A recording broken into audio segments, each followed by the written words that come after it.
Kevin F. Adler.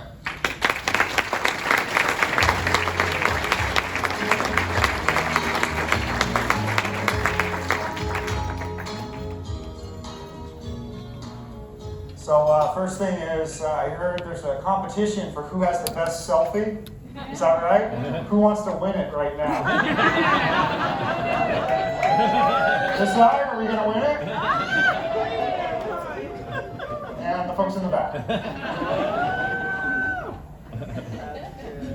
Easy, right there.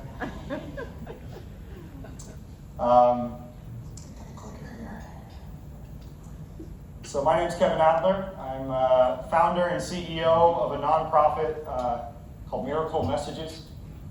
We help people experiencing homelessness rebuild their social support systems and their financial security.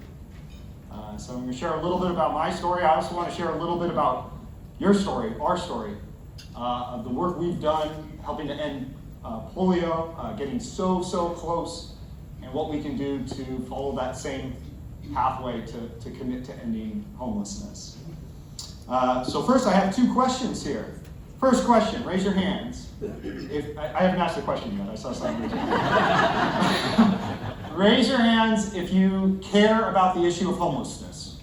Wow, every hand has gone up.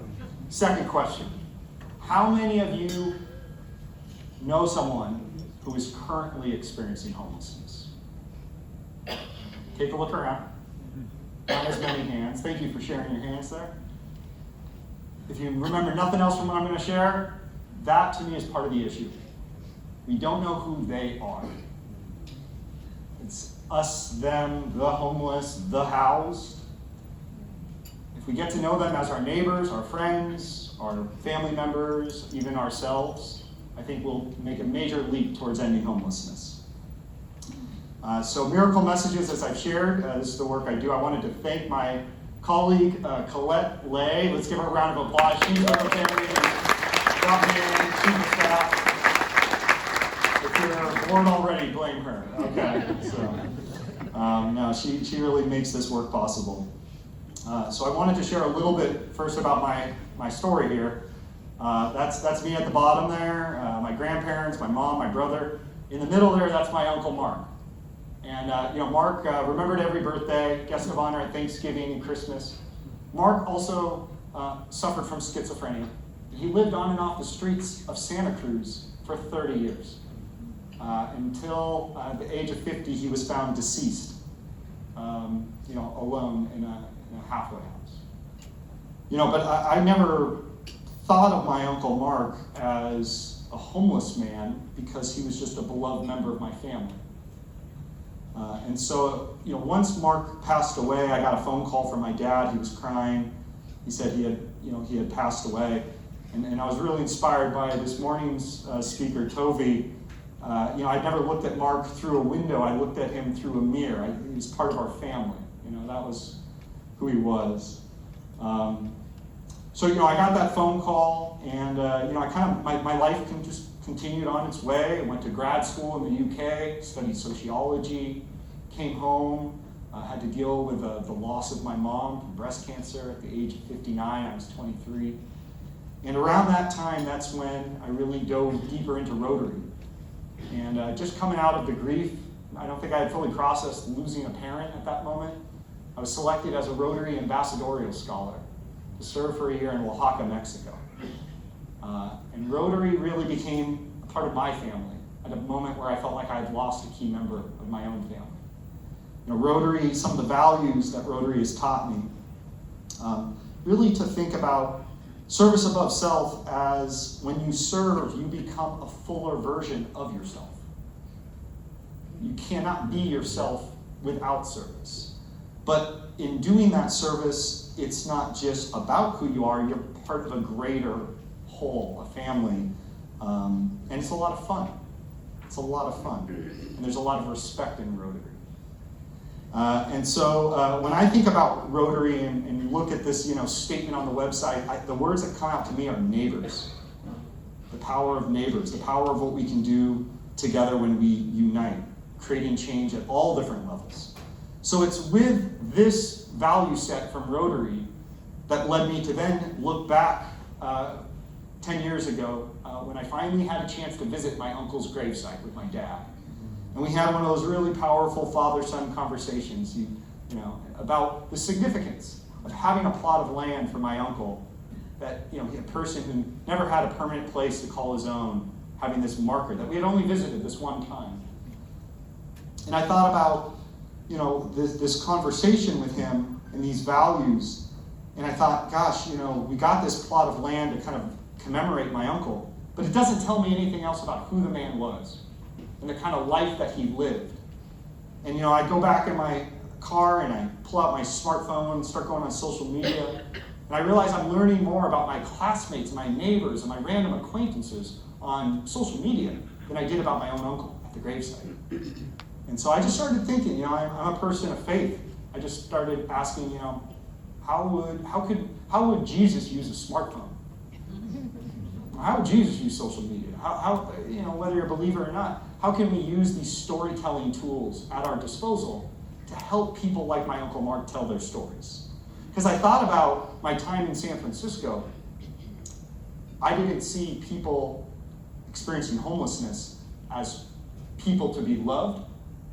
I saw them as problems to be solved. And I think we need to find a way to see our neighbors experiencing homelessness as people to be loved, not problems to be solved. So my response to that question of how to use the smartphone, you know, what would that look like?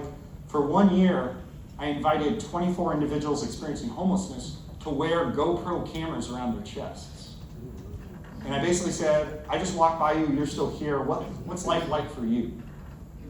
24 individuals wore those cameras. I think I have a video clip, let's see if it plays with the audio, of one of those first homeless autobiographers sharing their story. My name's Adler. I'm living in San Francisco. I've been homeless on and off for like almost 6 years now. Most people that are homeless, I hear it from friends and I see it, don't have any type of real interaction that means anything to them when you're homeless, because people treat you so much different. 90% of these people care less about staying in front of them or not, you know, and most of them not noticing yet, would rather not see me at all out here. And yet, you know, when I say that, I don't mean see me out here being homeless, they would just rather not see me out here at all. You know, and it's, I guess, the way that our society's turned, where they look at me like I'm below them or something like that, and they don't realize it, like I said earlier, that, you know, a lot of people I know right here in this neighborhood, in Castro, I live paycheck to paycheck, wonder if you're gonna be housed next week. How you doing, folks? Tomorrow's my birthday. I'm trying to get a hotel. You want to get a paper? See what I mean? And in clip after clip, I was just heartbroken by what I heard and saw. And two things really stuck out. First, every time a kid walks by with their parents, every single kid that would walk by, they'd tug on their mom's sleeve, they'd go up to the person, they'd say, why is that person on the streets? They'd want to engage. Half the time you'd see the parent scold the kid, say bad, dangerous, impolite, don't do that, leave them alone. The other half the time they let the kid almost guide them to the person experiencing homelessness. And I always think, 20 years later, which of those kids is going to be a more trusting, open adult? And what have we forgotten that we knew so instinctively as children? There's something wrong about that situation. The other thing I heard over and over again, this quote summarized it. I never realized I was homeless when I lost my housing, only when I lost my family and friends. Wow. If that's true, couldn't we just walk down the street, Market Street, downtown San Francisco, go up to everyone who's visibly homeless and say to some people, would you like to reconnect to your loved ones? Maybe not for everyone, but will some people say yes? That's how I met Jeffrey.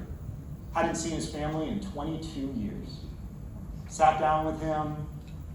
He said he hadn't seen his niece, his nephew, his sister, his dad. I said, would you like to record a video message to them? He said, yes, I would. This is the first message of what became Miracle Messages. My name is Jeffrey Michael Gottschall.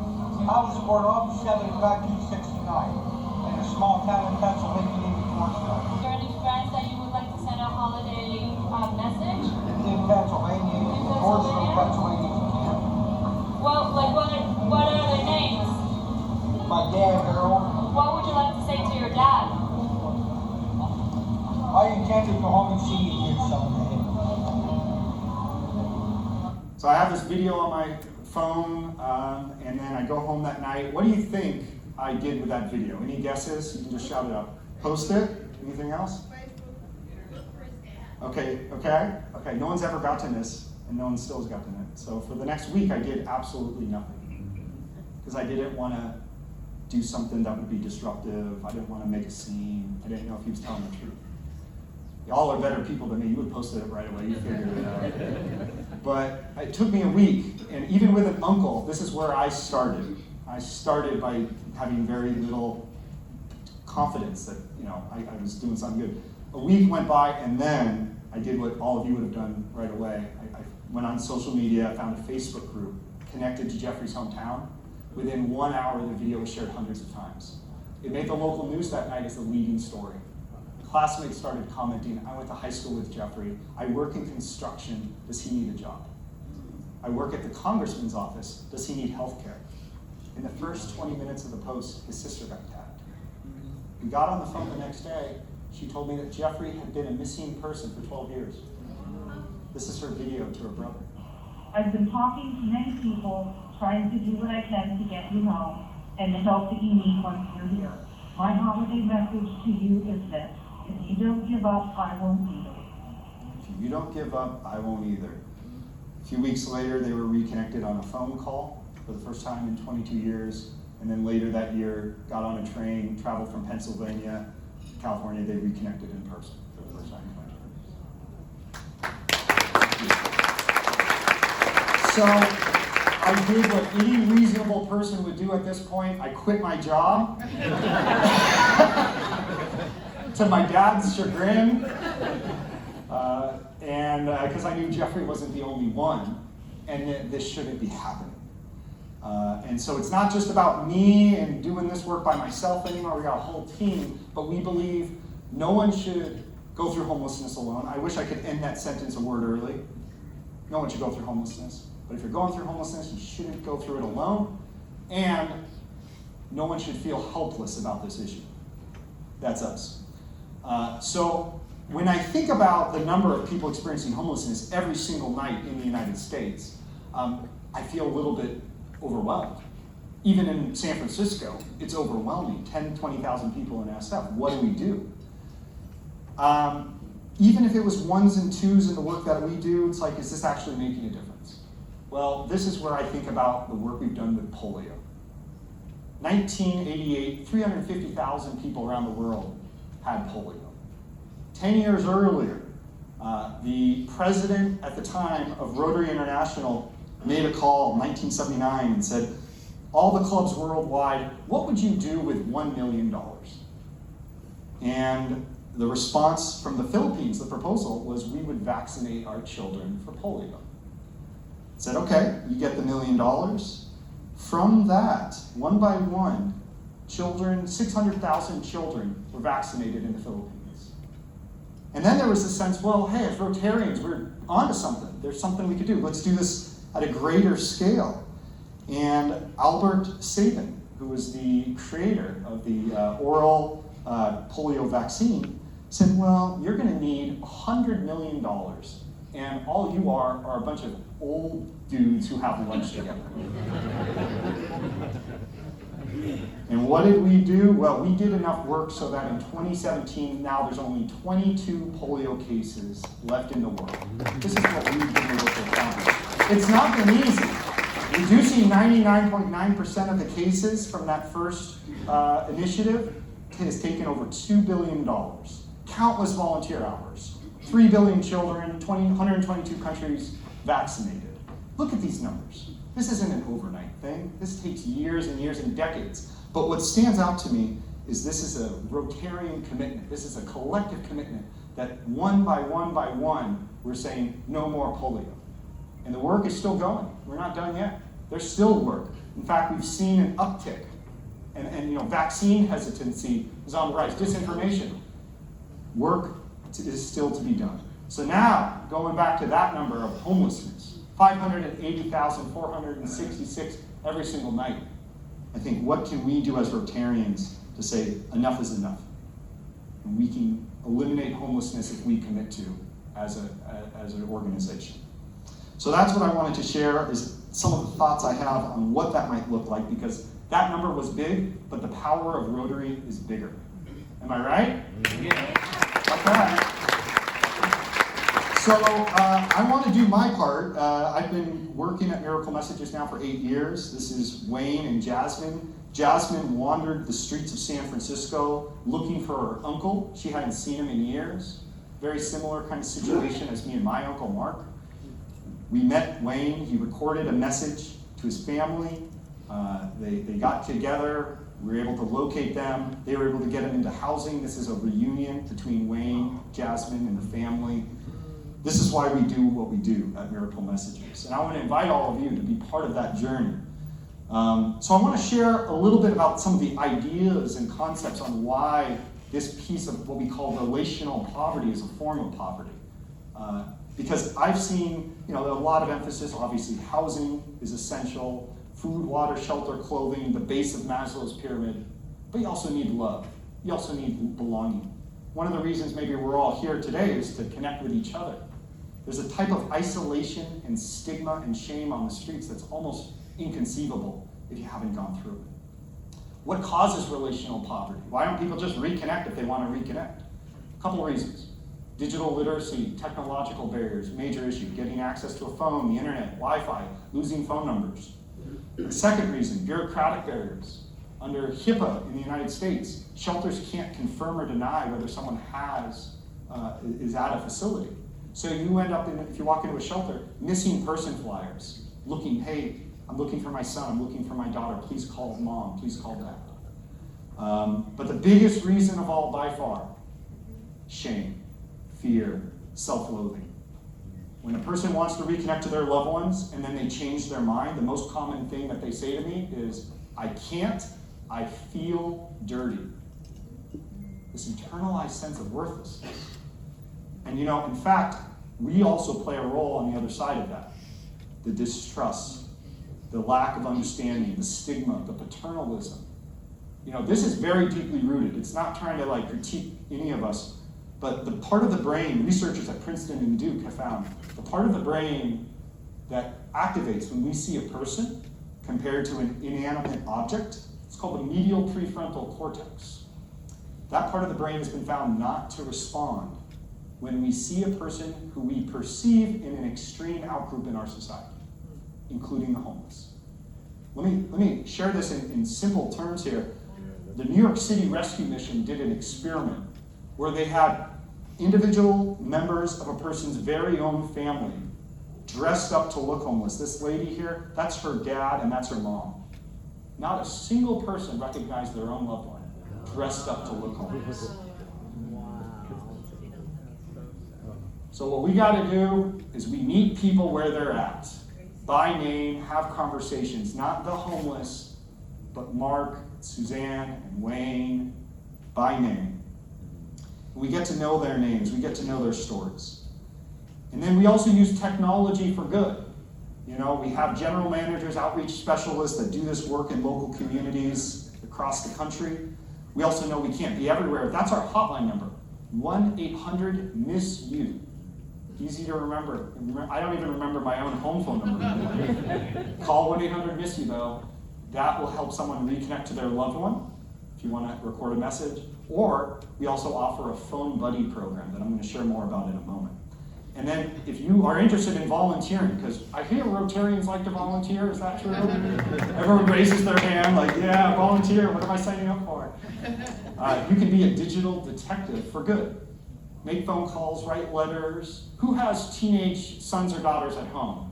I need you as digital detectives, because you're looking up who they're going out with on a Friday or Saturday.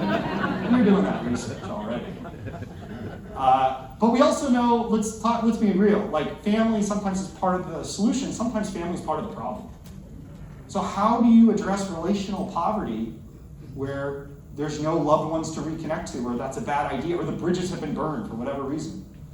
Well, Elizabeth, she is a teacher.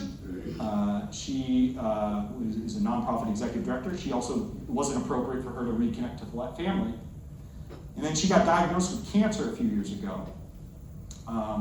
Had to stop teaching in the Bay Area at one of the schools. And she ended up ending up at a shelter for the first time in her adult life, homeless. And she was, in a shelter going through chemotherapy. I can't imagine what that'd be like. That's, worst place to do it. But she also was able to sign up for a program that we created called Miracle Friends. Miracle Friends is a phone buddy program that matches unhoused individuals with volunteers. All around the world, we got volunteers in the Philippines, Cuba, throughout Europe. 1 hour a week, phone calls and text messages with an unhoused neighbor. You don't have to meet in person, but a lot of relationships evolve that way. And Jack Worthington, who's here, is one of our Miracle Friends. You can learn all about the work that we do. Hey, Jack. But we need sign up, Jack says. Could end the talk right there. Elizabeth was then nominated by Joan through this sister that she described for a basic income pilot called Miracle Money that we launched. And basically we heard from the relationships, hey, this buddy thing is great, but it's hard to be on equal footing if this person doesn't have enough money to eat tonight. It's hard to, $50, $100 would make such a difference. Well, we created what turned out to be one of the first basic income pilots for people experiencing homelessness in the United States. $50,000 we raised, all on social media, and we were able to give $500 a month for 6 months to 14 individuals, including Elizabeth. As a result of that, 2/3 of individuals were able to secure stable housing as a result of $3,000 paid out over 6 months. And I'll share more in the breakout session how that was able to be done. Thank you very much. And I'll also share a video about Elizabeth from PBS NewsHour. We had media coverage all around the world. And in case you're curious, our unhoused neighbors spent the money better than we could have spent it for them. 1/3 was spent on food, 1/3 was spent on housing, and we know at least 20% of recipients use some form of their money for charitable giving. Elizabeth, the first thing she did was made a donation to Miracle Messages. And I said, Elizabeth, you didn't need to do that, we're fine, that's so nice of you. She said, I didn't do it for you, I did it for myself. So I can once again feel the dignity of being able to support the causes I believe in. This is good. This is what we need to be doing. If I had $1 million, which, anyone? If I had $1 million, I'd give a lot of it directly to our unhoused neighbors. And I'd walk with them and be friends with them along this journey to make sure there's no more good than harm. So now I'd like to announce what we're doing next. Miracle Money in California. This little company called Google heard about what we're doing, and with their charitable arm, they gave us just shy of $1 million. We're going to be giving out more than $1 million to people experiencing homelessness, San Francisco, Oakland, and Los Angeles this year. Thank you. And here's where you come in, because we can't do that alone. We need about 300 volunteers for our Phone Buddy program. 300 individuals. Is there anyone here interested to learn more about the Phone Buddy program? Okay, I see a few. Anyone? Yeah. Okay. Colette's going to come around. Yeah. I got it on video. We need you. So that's the work we're doing at Miracle Messages. Very excited about that. This is our impact to date. And these numbers, the 700 reunifications we've done, 250 friendships, over $1 million distributed. All of that is pre-Rotary District 5160 conference. So what are we going to do together?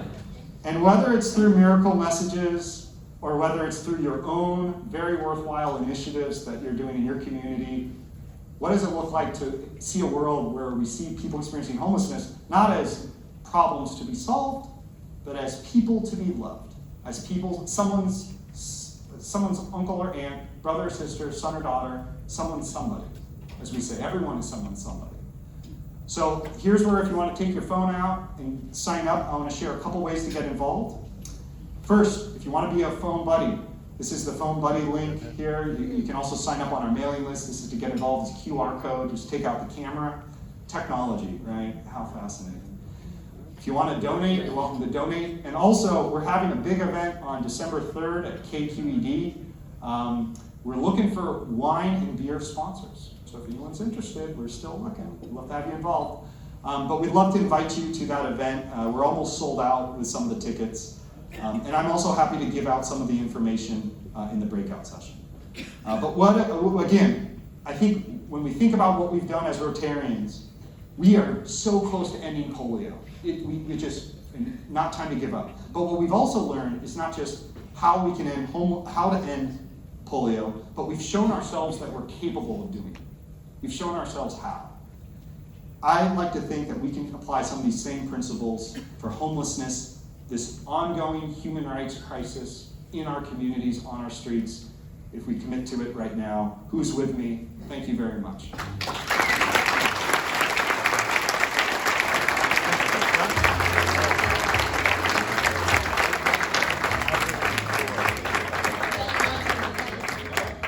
I just wanted to say thank you very much, and I think that's a great story, and you're very much on target. You're such an inspiration to all of us in this room.